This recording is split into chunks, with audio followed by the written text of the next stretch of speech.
Welcome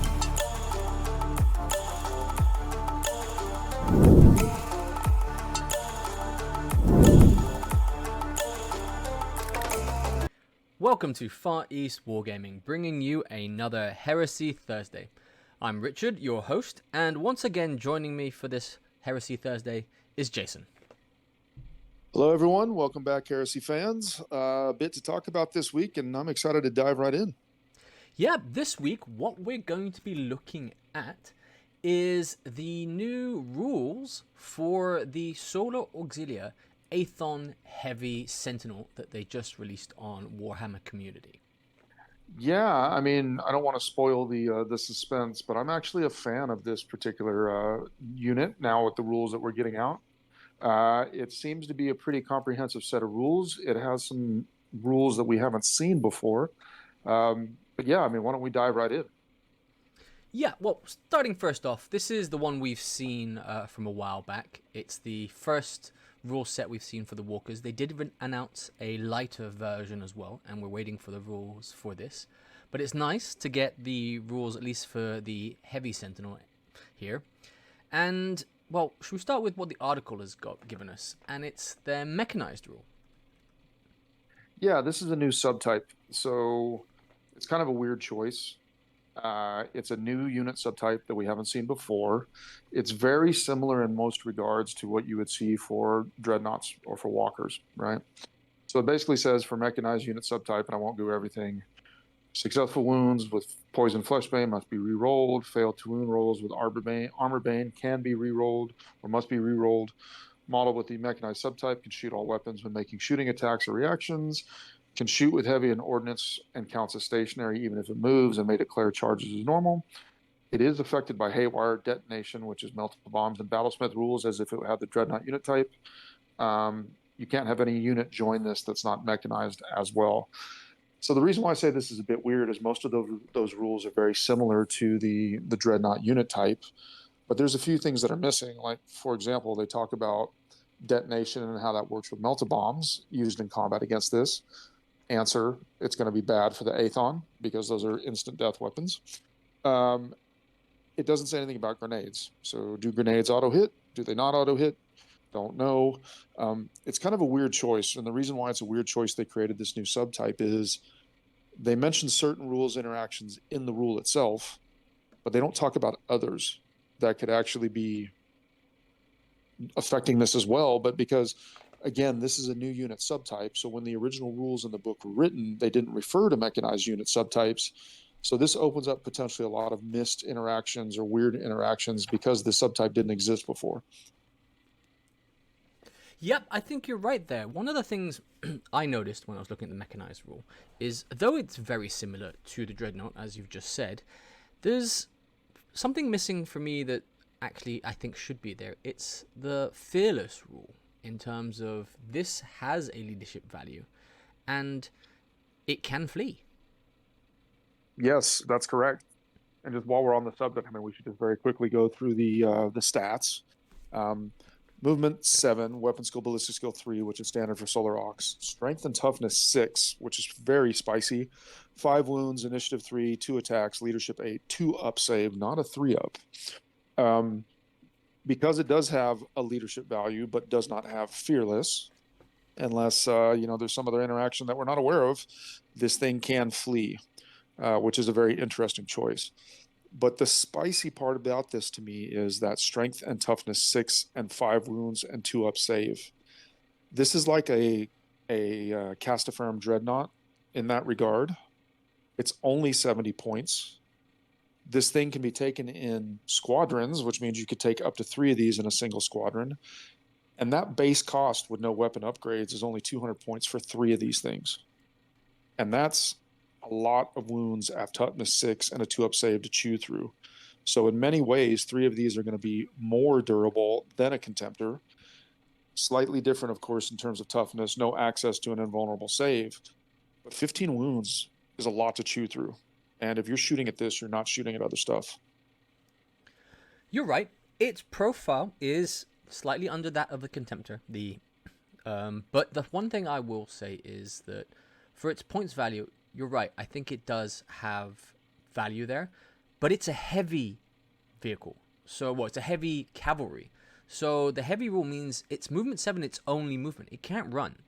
So not that you really want this to forgo shooting, because that's really all it has, but it doesn't really have that much maneuverability, given it's also cavalry, which adds the benefit that it can't be pinned, so it can always shoot, but I thought it'd be more maneuverable than a 7-inch move. Yeah, and that's a fair point. It's definitely less maneuverable. It's not going to be able to run. It's affected by movement reactions, right? Because of the heavy subtype. But to be honest, I don't think you want some of the loadouts of this thing getting close to the enemy. And let me kind of explain why. It comes stock with 2 weapons. These are not mentioned in the war gear, but it comes with a multi-laser, and then it comes with its own version of this Aethon missile battery. The multi-laser, not very good. I mean, but it's the default stock weapon. But the missile battery has a 30-inch range. And even though it's only strength 4, AP 5, it is assault 1 with a large template, 5-inch. It is barrage and it is twin link, which means more often than not it's going to be hitting. And anything with a big pie plate is going to be good. And then that 30-inch range plus the movement 7, it still has a 37-inch threat range with this particular weapon. And if you actually look at the weapon options, you can go anything from autocannons, Volkites, las cannons, heavy incinerator, melta-lance. And the heavy incinerator and the melta-lance are new weapon types that we'll talk about in just a moment. But I could very easily see this thing either with an autocannon or a Volkite for only 10 points, keep the stock missile launcher. You don't really have to worry about moving around too much, to be quite honest with you, because those are still going to be plenty of range to hit most targets. Yep, the rules for it come in its the lower down in the Aethon Heavy Sentinel rules there. It just states it has a multi-laser and a Aethon missile battery. And to me, the missile battery is a slightly stronger version of a frag grenade there. But no pinning. That's one of the things about it. It doesn't have any pinning ability. I don't know how effective this is going to be against Marines, which is really what this is going to be shot at most of the time there. The AP 5 isn't going to come into play. Strength 4 isn't necessarily that great. And with the large blast barrage and its low ballistic skill, it's got a very significant chance of deviating. Well, it does, but don't forget the twin linked, because that's going to help for re-rolling the scatter if you miss. I agree with you. Strength 4 is nothing to write home about. It's nothing to get super excited about, but it is a 5-inch template. So yes, against Marines, let's call it on an average shot, you're going to get 4 or 5 hits with the thing. And then if you have a Volkite, which is a 5-shot weapon, statistically, you're going to hit half of those shots. So each one of these Aethons is going to pump out somewhere in the range of, let's call it 5 to 8 hits on a Marine tactical squad. And you're not going to be shooting these things at things like Terminators or multi-wound models, because again, the low strength and not good AP is going to kind of stop you from doing that. But you're absolutely going to chuck this at regular Marines. And if you've got a squadron of 3 of these all of a sudden, that's somewhere in the range of anywhere from 21, 24 hits that you're going to score on a tac squad with 3 of these. I'm not going to run through the whole statistics over the top of my head, but let's just say it's killing 3 or 4 Marines a turn from your squadron. Over the course of a typical game, I mean, you're talking 20 Marines that this squadron can kill. And for the points that squadron costs with Volkites and keeping the base missile launcher, it's only 230 points.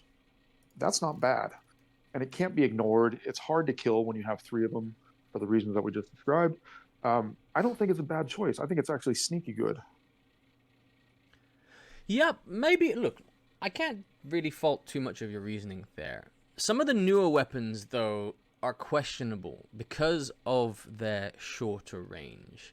The Heavy Incinerator, which is a flame template with Torrent 6, but that's still not a very long range there. Strength 6, AP 4, Assault 1. If you're getting that close to your enemy, it's very easy to get charged down, and I think this will die very quickly in close combat. I agree. I mean, I'm not super excited about the Incinerator, although Strength 6 AP4 is going to be absolutely vicious against other Solar Aux, Militia, some of the Mechanicum units that only have a 4-up save. You do still get to move 7, Torrent 6, template, Flamer template is 8 inches long. So we're still talking about 22-inch threat range, even with the Flamer. But I hear you. I don't think you want these things getting close. But if you did get close against a lot of units, they're going to be a tar pit, right? That T6, that 2-up save, the 5 wounds a model, it's going to hold things up, except for your dedicated Legion, kind of like, hard hitters and hand-to-hand. This will absolutely hold up a lot of different units and be a tar pit for them. Well, I would look at this, if I wanted to get this guy in close, I'd be looking at a slightly different loadout. I'd be looking at the Melter Lance loadout, and then dumping Hunter-Killer missiles instead of the missile battery there, where you're using its cheap points value, slightly more expensive after these upgrades though. I believe the Melter Lance is 25 points, probably the most expensive upgrade on that there. And then the Hunter-Killer missiles are another, 20 each. That's 45 points on top of the base 70. You're getting closer to a Contemptor in a sense, or at least a double gunned version of it. And it's got a lot more deadliness because of the Hunter-Killer missiles and that Melter Lance if you get up close to vehicles. Agree totally. And the way the Melter Lance rule is written, I mean, it's 18-inch range, it's strength 8, AP 1, so pretty nasty on the pen chart. Heavy 1, but it has armor bane ranged. So this isn't a misprint. If you actually look at the description of the weapon itself, it talks about it keeps its power over a greater distance. So instead of like most other Melter weapons where you only get armor bane within half range, you get it at the full range with this. And I think you're spot on with the Hunter-Killer missiles, because if you're going to be playing aggressive enough to shoot the Melter Lance, and you're probably going to be shooting it in most cases at vehicles, because the low ballistic skill, you might only get 1 or 2 hits on, say, a unit of Terminators, plus the Hunter-Killer missiles, all of a sudden that is a lot of output that is really going to wreck medium and small, let's call it medium tank units and your light tank units.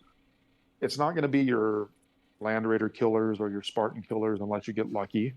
But against like a squadron of Predators, I'd be terrified if I had 3 of these coming up on me with that loadout that you just suggested.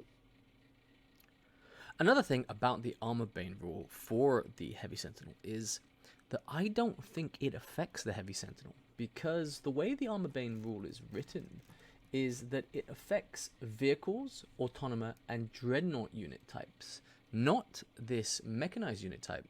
Referring back to what you were saying about how the rules might have to be rewritten. Yes. It does say, however, right, that failed to wound rules made for weapons with the Armor Bane special rule with this unit subtype must be re-rolled. So it does allow the Armor Bane. That is up there in the mechanized unit subtype. But yeah, I do agree with you that because of this new subtype and the fact that there's different interactions that don't seem to be covered here in the description, there is some opportunity for some weirdness. You're right there. Sorry, I missed that in the rules there. I was looking directly at the rule set and how Armor Bane worked. You're correct. So it does then retroactively apply to the mechanized units then. Okay, so they are still vulnerable to that. Makes them a bit weaker in my opinion then. Yeah, it is. It's a little bit weaker. But I mean, again, for what this thing does, and the reason why I think it's sneaky good, I think that loadout of Volkite and the standard missile launcher and just kind of staying at a mid to long range and just being annoying is going to be really, really useful, because it's not a lot of points, right? That's 230 points. So basically a upgun Contemptor that, again, is going to be a lot tougher to kill because of Squadron of 3, how many wounds in the 2+ and everything else. And if your opponent is shooting at your Aethons and not at your other potentially more damaging stuff in the Solar Aux list, that's going to be a huge win. And that's why I kind of put these as kind of a distraction card effect, right? And not too expensive. And then if you want to go the Suicide Melter route with the loadout that you were talking about, that's a fair trade, right? If you point these things at 260 points or 280 points, whatever the total points is, at a squadron of 2 Predators or 3 Predators, or at a squadron of 2 Sicarans, or even a single Sicaran, you're basically trading units. you're pretty much guaranteed that that Melta plus Hunter Killer loadout is going to do some damage from a squadron of 3 of these things. So that's where I think these are sneaky good. I can see definitely a use for them in many of the Solar Aux armies. And I think it's also a good sign that we're getting one of these in the Battle Force box as well, because that's going to be making it that much easier for people to put them on the table relatively quickly. Yeah, the way that the box has been designed, I think we'll talk about this in a later podcast, but you're going to need multiple of them, and getting multiple of them allows you to make proper unit compositions for the Aethon Heavy Sentinel there. Good bonus. There's a lot to say about the box itself. Like I said, we'll keep that for another podcast. But I do like this Walker. I loved what I saw when it first got announced in the miniature version for Legions Imperialis. It was a very unique, and it's the first time, we said this before, that the Solar Auxilia have had a Walker or mechanized unit like this. And it's kind of building the backstory for what the Astra Militarum have later on. Yes, and this indicates to me there's going to be a lot of flexibility for Solar Aux that we didn't see before in 1.0, right? Solar Aux in 1.0, you usually saw either massive amounts of armored vehicles and some really nasty Malcadors and things like this, or you saw infantry hordes. To me, this unit and the rules that it has and what we've seen so far in terms of the sneak peeks on the releases and everything else, I think Solar Aux are going to be much more flexible than they used to be, and I think that's a good thing, right? Because basically static armies are just sitting there rolling lots of dice or overloading on tanks and being incredibly difficult to kill. Not so fun. So I like this edition as well because of that flexibility. Well, look, I don't really think there's too much more to say about the Heavy Sentinel there. It's nice we have the rules. It's going to definitely be an errata that we have to put into our books that we carry around, which is slightly annoying in itself, but honestly to be expected when they're retroactively adding things like this. I really do wonder if they'll re-release or republish something later on to fill in all these gaps that they're suddenly making in our rulebooks. Yeah, I think it's a fair point. I give credit where credit is due in terms of the Aethon, and I do like it. But what we do have to also be very critical about in some ways is it doesn't look like some of the rules were kind of thought out in terms of, again, the missing interactions for this new subtype. I agree with you that we're not going to have this available to us in the standard books, and that's a bit of a pain in the butt and whatnot. This is probably going to be one that gets FAQ'd relatively quickly, I think, because of that point. But overall, I think it's a pretty decent unit. Well, that's all for the Solar Auxilia. But something we did miss from a couple weeks back was an exciting character, and I know, Jason, you're excited for this. That was the World Eaters. Mr. Endred Har, yes. So fans of the novels will remember Endred Har. He is actually an original World Eater that became a Black Shield, a Loyalist Black Shield. He does have a pretty prominent place in a few of the books. He's been kind of a fan favorite character for many individuals, whether or not you like the Black Shields or not, just because of the fact that he was a bit rare as a Loyalist World Eater. We have the new model from Forgeworld that's been teased to us, and I got to say, I like it. I like it a lot. Just kind of diving right in, we've got another version of Mark V, which is good to see. That makes the second one, or technically third one. We include, I think, the Alpha Legion Saboteur and the Apothecary. More Mark V armor. His is heavily modified. It's got different types of studs. It's battle damaged.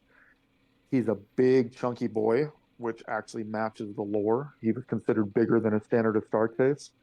And this model also matches the artwork that we've seen on the cover of certain novels, kind of paying homage to that. He's got this little iron halo in the shape of his throwback roots to the to the World Eaters. He's got his own little version of a Volkite Serpenta, which I think is a nice little touch. Yeah, all in all, I'm pretty happy with this model. I do like it. Probably the only criticism that I could possibly have about this is just around the battle damage. The way that that's kind of rendered on that one shoulder pad could be improved, but it's not like a big deal. That's actually like a really minor quibble. But yeah, I'm a big fan of this model, and we get something besides a tactical rock pose, or at least we get a minimal tactical rock pose. It appears here. I'm actually a huge fan of this model as well, and honestly, counter to you there, I love that battle damage. It's the first time we're seeing a representation of what is actually underneath the armor there, and what causes the base is how it's attached. I think it's really well done. I really do like it. I think it's an interesting take how they have changed the way studs work. Again, it's a minor point. Studs were round originally. These are slightly more cuboid, square there, with a bit more of a, well, yeah, just square is the only way to say this. But I do like how they're bringing Mark V armor, and I'm praying that this is another precursor to us potentially getting the plastic versions of this Mark V armor, because that's truly heresy to me there. The Mark V heresy armor should be available to us in the Horus heresy, especially with these later editions. I like the way the level of detail they've done on the face there, with the scarring, the stapling, and all of this. And you're right, he is a chunky boy. I don't know how chunky he will be compared to the others, the Mark VI brethren, or just how they've made a lot of the guys very chunky. Speaking of those two Praetors we got in the Age of Darkness box set, I think those were the definition of chunky there, overly so. Personally, not a huge fan of them. Again, seen some fantastic conversions to try and make them palatable, but I think as a base model, they weren't the best thing to start off with. Here, the proportions just look a lot better, if I can say so. Yeah, I agree with everything that you say. And just also taking a closer look at that damaged shoulder pad, it does also kind of have a bit still of the World Eaters icons on the edge of it that are kind of damaged as well. So that's a nice little touch. Big fan of the pose, right? He does look like he's springing into action. He does look like he's pretty angry, very World Eater in that regard. Um, I have zero, honestly. I mean, even that minor quibble about the one shoulder pad, I have almost zero complaints about this model. I think it's another great example of kind of what we've seen in terms of characters and HQs that have been released over the last, let's call it up to 6 months, 9 months. Very few of them, as we kind of alluded to in one of our previous podcasts on new character models. I think that they've just had a really great level of the quality of the models, the sculpts, these different little things. I'm very happy with this. And I think, again, I guess the short answer I'm trying to give is it's another good release, and we absolutely should give credit for that. It's a nice model. Yep. Nothing bad to say about this model in general, to be honest. I like the main fact it's not another Sons of Horus or another Imperial Fist. We have got one of the few legions that really didn't have much. The World Eaters have got something nice, and the Loyalist version, and this guy, well, technically a Black Shield, I think, in honor of the new rules that are coming out for these guys in the Beta Garment. I look forward to seeing this in person. I actually look forward to seeing people make some conversions of this, because I don't think it will be too hard to remove some of the insignia there and make something quite unique. I agree with you. It really depends on how, like, that halo on his backpack, is that a separate piece or is it molded into the backpack? We don't know yet. That one shoulder pad that's damaged, that's probably very easy to replace. Head swap, different pistol or other weapon. This is a good basis for a lot of conversions, and I think unlike some of the other models that we've seen lately, it doesn't appear, to your point, to require too much work. So yeah, I think it's a winner. Yeah, I think it's going to be very easy to shave off that insignia both on the backpack and on the shoulder pad there, because it's already so battle worn. A bit more knife cuts is not going to really ruin the effect. I think it might even accentuate the effect there. Agree. Well, look, that is everything we were looking to discuss on today's Heresy Thursday. We'll be back next week with another Heresy Thursday, and I think next week we'll be talking about the Solar Auxilia. They're going on pre-order this week, so they'll be available, I think, in a couple weeks after that. And we've got quite a lot to look at in depth on how you go about getting your hands on this army, and how much it's going to cost you at the end of the day to field something viable to play against Space Marines? Yeah, I mean, I'm excited about the Solar Aux release. We talked about it in the teasers that we saw from the LVO, and won't get back too much into that detail. But the fact that we're getting another force in Heresy is a good thing. Variety is always good. No, every new release is not a great new release, but I think overall the consensus on the Solar Aux has been pretty positive. Yeah, I'm excited to get my hands on one of those boxes as well, because that could be a very easy allied force to bring in with any of my legions. So looking forward to that next podcast. Well, look, from me, Richard, thank you very much for tuning in to our Heresy Thursday podcast. If you haven't already, please, if you liked the video, subscribe, hit that like button, and don't forget to hit the bell notification icon to get notified of our latest releases. We release a Heresy Thursday on a Thursday, and we release something, normally a battle report or such, on a Monday. So please stay tuned for that. But thanks for tuning in from me, and we'll see you next time. Catch you on the next one.